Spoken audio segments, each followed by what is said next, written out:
everybody. So, നമ്മൾ ഏകദേശം ഈ ഒരു അക്കാഡമിക് ഇയറിന്റെ എൻഡിലേക്ക് എത്തില്ലേ. ഇനി നമുക്ക് മെയിൻ ആയിട്ട് ഫോക്കസ് ചെയ്തിരിക്കാനുള്ള നമ്മുടെ ബോർഡ് എക്സാമിന് വേണ്ടിയിട്ടാണ്.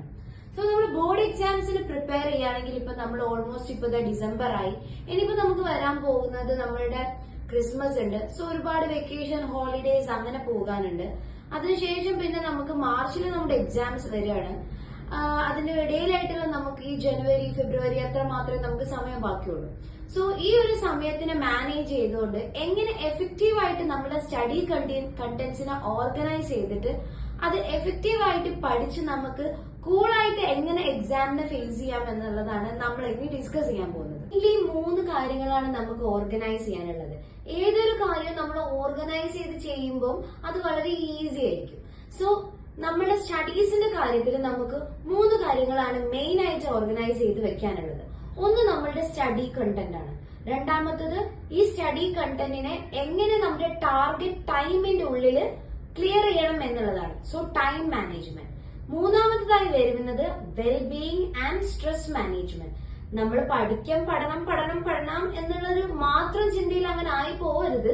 എന്നാലും ഈ ടൈമിനെയും നമ്മുടെ സ്റ്റഡീസിനെയും ഒക്കെ വളരെ സ്ട്രെസ് ഫ്രീ ആയിട്ട് ഈസി ആയിട്ട് എങ്ങനെ മാനേജ് ചെയ്ത് പോകണം എന്നുള്ളതാണ് നമ്മുടെ മൂന്നാമത്തെ കാര്യങ്ങൾ. So the most important one is the study content preparation.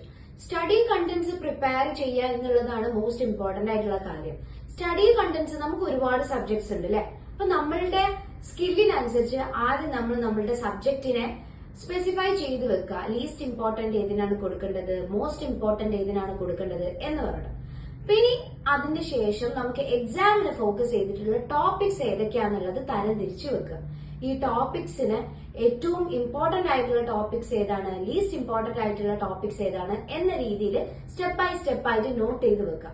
ഇനി മാർക്സിനനുസരിച്ച് ഏതാണ് ഏറ്റവും കൂടുതൽ ഇമ്പോർട്ടന്റ് ആയിട്ട് എക്സാമിന് വരാൻ സാധ്യത ഉള്ളത്, ഏതിനായിരിക്കും ഹൈ സ്കോറിൽ മാർക്ക് വരിക എന്നുള്ള കാര്യങ്ങൾ പഴയ ക്വസ്റ്റ്യൻ പേപ്പേഴ്സ് റെഫർ ചെയ്തിട്ട് നമ്മൾ അതിനെ അങ്ങനെയും സോർട്ട് ചെയ്ത് വെക്കണം.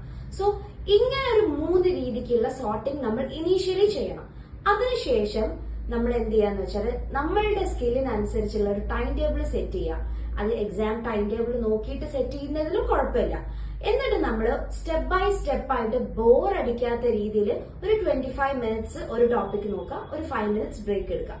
ഇങ്ങനെ റെഗുലർ ഇന്റർവെല്ലിൽ കൺസിസ്റ്റന്റ് ആയിട്ട് നമ്മൾ നമ്മളുടെ ടോപ്പിക്സിനെ ഹാൻഡിൽ ചെയ്യുമ്പോൾ ഈ സ്റ്റഡി കണ്ടന്റ്സ് കവർ ചെയ്യുക എന്നുള്ള കാര്യം ഈസി ആൻഡ് എഫക്റ്റീവ് ആയിട്ട് നമുക്ക് ചെയ്യാൻ പറ്റും. സോ ഇങ്ങനെ നമ്മൾ എഫക്റ്റീവ് ആയിട്ട് ടോപ്പിക്സിനെ പഠിച്ചു കഴിഞ്ഞാൽ പിന്നെ നമ്മൾ ഏറ്റവും ഇമ്പോർട്ടന്റ് ആയിട്ട് ചെയ്യേണ്ട കാര്യം റിവൈസിംഗ് ആണ്. റിവിഷൻ നമ്മൾ വീക്കിൽ 1 ഡേ നമ്മൾ റിവിഷന് വേണ്ടി മാത്രം മാറ്റി വെക്കുക. അതായത് നമ്മൾ 6 ഡേയ്സ് പഠിച്ച എല്ലാ കാര്യങ്ങളും ഒരു ദിവസം നമ്മൾ കംപ്ലീറ്റ് റിവിഷൻ മാത്രം. അന്ന് നമ്മൾ പുതിയ ടോപ്പിക്സ് ഒന്നും പഠിക്കേണ്ട ആവശ്യമില്ല.